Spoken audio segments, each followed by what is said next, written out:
이제 요 옆에는 또 다릅니다. 생육이 완전히 이제 다르죠. 그러면 이 둘을 놓고 어느 게 좋느냐 이렇게 물으신다면 제가 바로 이제 답을 드리기는 뭐하고, 오른쪽은 초록하게 진하기가 색도가 훨씬 더 진합니다.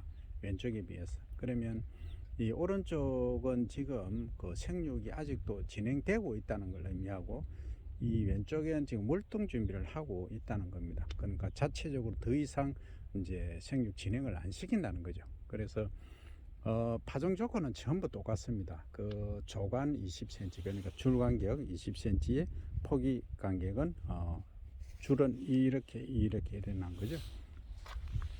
이게 한 줄, 두 줄, 이게 이제 조간이라고 합니다. 줄 간격이고, 한 포기, 두 포기, 세 포기, 이것은 포기 간격 하는데 20cm, 10cm입니다. 그래서 1제곱미터에 설명드린 대로 50포기가 이제 심기게 되는 거죠. 그러면 이제 한 집이 100개라고 얘기를 하면은 그 2제곱미터의 한 집이 생산이 되는 겁니다. 그래서 좌우측을 봤을 때 어느 게 월동이 더 좋느냐 하면은, 지금 이제 12월 달이기 때문에 지금 월동이 시작됩니다. 그러면 오른쪽에 엽색이 너무 진하고 키가 너무 크게 되면 월동이 어려움이 많다 하는 점을 말씀드릴 수 있고, 오히려 얘가 이제 뿌리를 파봐야 되겠지만 얘가 월동이 왼쪽에 훨씬 더 유리하다 하는 점을 알 수가 있습니다. 그래서 우리가 기계화해서 이렇게 심는 장점도 있지만, 결주라든지 또 저기 보십시오. 말라버린 거 있죠. 여기 보시면 완전히 많은 거 있습니다. 이게 이제 월동이 거의 불가합니다. 그래서 전체에서 뭐 한 90% 정도만 월동을 하면은 성공한 것이다 말씀드릴 수 있는데, 좌우측의 이제 차이는, 왼쪽은 초기에 이제 영양 생장을 좀 덜 한 거, 적게 한 거고, 우측은 이제 아마 질소 성분이나 수분이 충분히 이제 공급됐기 때문에 영양 생장을 더 많이 한 걸로 판단이 됩니다만, 월동할 때는 오른쪽이 더 불리하다 하는 말씀을 드립니다. 그래서 이제 그 지역에 따라 그 온도가 최저 온도라든지 최저 온도의 지속 기간이 있기 때문에 이것에 맞춰서 하시면 됩니다. 그러니까 우리나라는 대표적으로 마늘이 남해라든지 그 창녕, 그 다음에 또 성주는 참외입니까? 예, 그리고 저 충남 태안에 보면 태안 육종 마늘도 유명합니다. 그래서 각 지역별로 이제 온도 차이가 있기 때문에 그것은 이제 농민분들이 가장 잘 아신다 하는 거고, 마늘 재배할 때 한번 보시기 바랍니다. 여기 고랑이 있죠. 고랑, 배수골, 물이 빠지는 이 배수골 깊이입니다. 그래서 두둑의 요 고랑과 고랑 간의 거리는 1m 20으로 지금 다 조성이 되어 있습니다. 그럼 어떻게 1m 20인지 아느냐 보시면 이렇게 되는 거죠. 여기가 이제 고랑이지 않습니까? 요렇게. 그러니까 한 줄, 두 줄, 세 줄, 네 줄, 다섯, 여섯 줄이죠. 여섯 줄이면은 요게 이제 20cm니까 1m 20이지 않습니까? 그러니까 이 두둑이 1m 20이다. 이렇게 이해를 하시면 되겠습니다. 근데 실제 이제 고랑 여기 고랑과 또 여기 고랑이 있습니다. 이 고랑 폭이 이제 30cm이기 때문에 실제는 1m 50씩 이렇게 이 고랑과 고랑 사이는 1m 50이고 여기는 1m 20이다. 두둑은 이렇게 이해를 하시면 되겠습니다.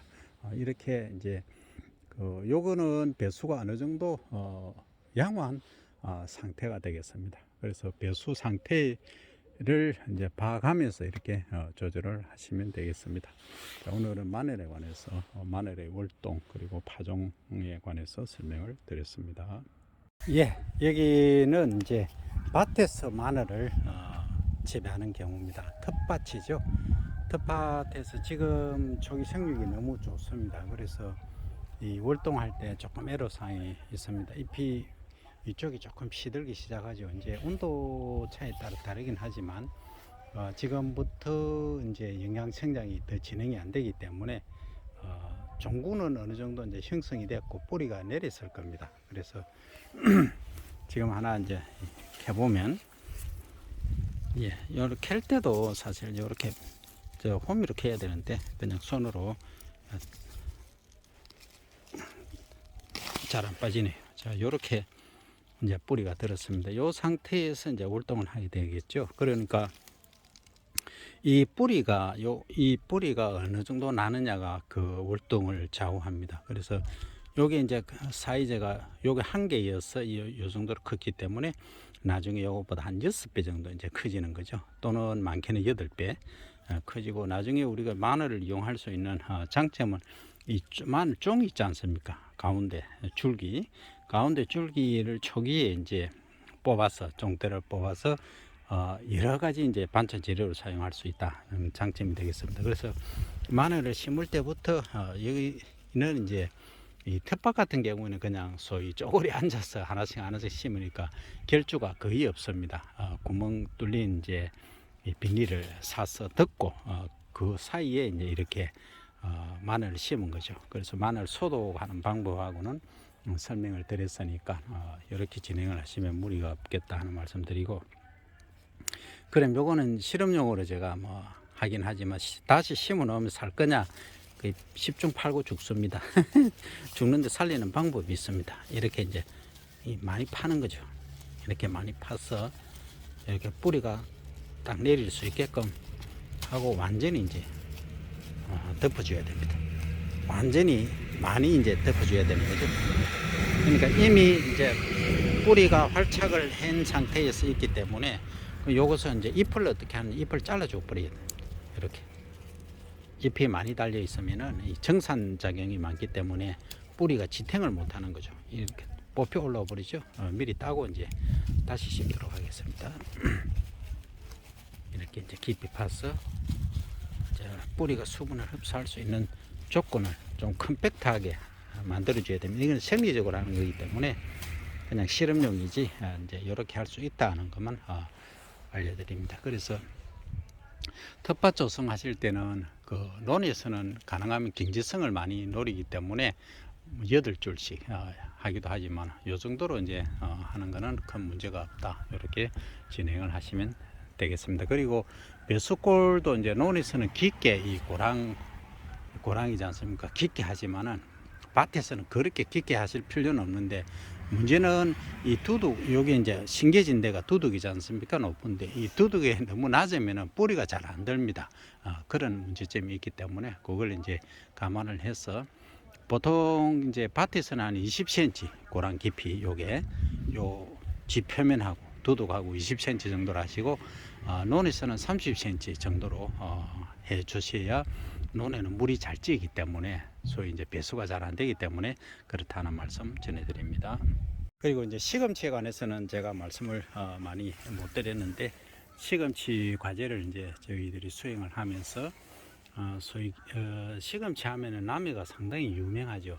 그리고 남해는 토양 자체가 좀 이 돌이 많습니다. 자갈이 많기 때문에 시금치 재배하시는데 상당히 이제 장점이기도 하지만 또 단점이기도 합니다. 그러니까 뿌리가 그렇게 깊게 안 내리기 때문에 큰 문제는 없습니다. 그래서 시금치를 이렇게 심어 놨는데 너무 빽빽하게 이제 밀식이 되어 있지 않습니까? 그래서 이런 경우는 월동하기 전에 그냥 이렇게 칼을 가지고 합니다만 이렇게 뽑습니다. 뽑아서 이렇게, 이거는 나물용으로 이미 드시면 됩니다. 이렇게 중간중간에. 그러니까 도시에 계신 분들 시골에 오시면은 이렇게 막 뽑아서 지리게 있죠. 초고추장하고 이렇게 해서 버무려 드시지 않습니까? 이렇게 드시면 됩니다. 그리고 이 시금치에는 칼륨 성분이 많습니다. 그래서 이제 신장병 환자나 이런 분들은 좀 조심을 하시고 데쳐서 그러니까 한 1분 정도만 약간 끓는 물에, 그러니까 80도씨 이상 되는 물에 한 2, 3분, 그리고 끓는 물에는 살짝 데치면 됩니다. 한 10초, 15초만 데쳐서 드시면 되겠습니다. 그래서 우리가 이제 남해에 가면 남해 섬초라고 하지 않습니까? 그래서 이제 일명 또 보물섬 이렇게 이야기를 하는데 시금치가 유명합니다. 그래서 이 토양 조건이 이 자갈이 좀 많다 하는 경우에는 100% 드러내기가 어렵습니다. 물론 제가 하는 기술을 제가 알려드리긴 했습니다만 그걸 이제 유튜브 앞에 찍은 걸 한번 보시기 바라고, 그렇게 하기 힘들 경우에는 그냥 이런 식으로 시금치를 재배를 하시면 되겠습니다.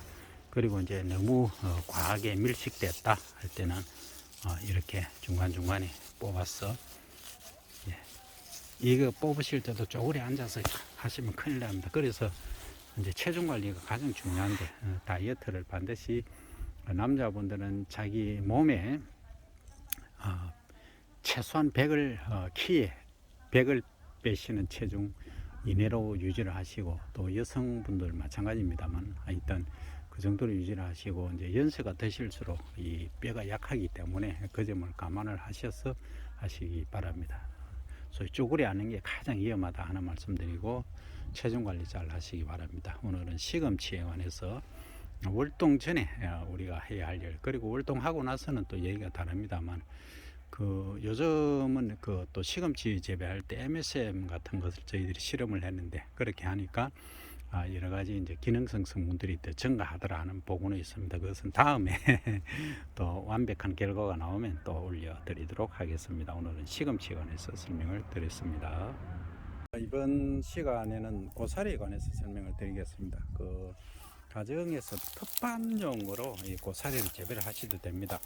산에 가서 고사리 그 실에다가 잘못하면 뱀에 물려서 큰일 날 수 있습니다. 그래서 일부 이제 뿌리를 가져오셔서 이렇게 이식을 해 놓으면 금방 번지 버립니다.